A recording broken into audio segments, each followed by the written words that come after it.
Magandang hapon mga ka-TH. Andito tayo ngayon sa marker na box at mayroong dot sa gilid.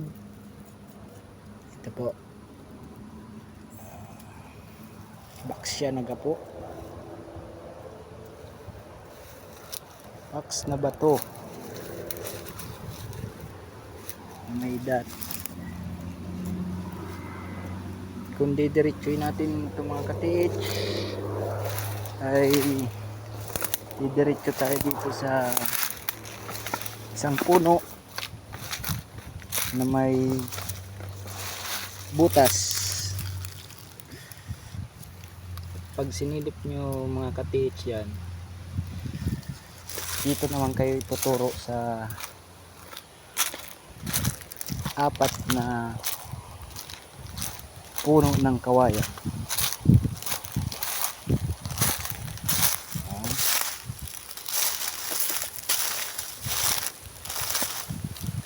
Natatandang punong kawayan na ito mga ka-TH. Apat na puno na itinanim ng panahon ng mga Hapon. Ayan.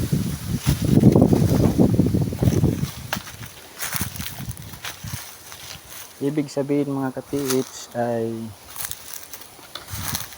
yung box na nakita natin doon na bato ay isang confirmation lamang na may binaon dito. Ito yung butas ng kahoy. Ayan, na dun din nakadiretso sa box na bato na may butas.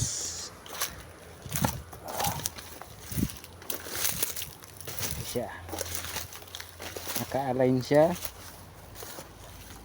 from here at nandun yung kawayan na apat, yung butas na may puno na may butas. At isa pang confirmation ay dito naman tayo sa isang bato na mayroon ding butas. Ayan. Tsaka ito, dalawang butas at nakaturo din siya dun mga ka-TH sa apat na kawayan.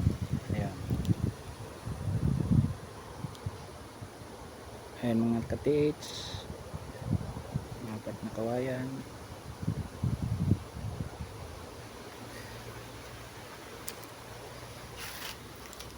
Kung nagustuhan nyo itong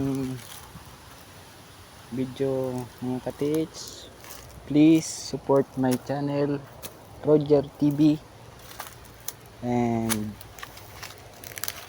pakihit na lang po ang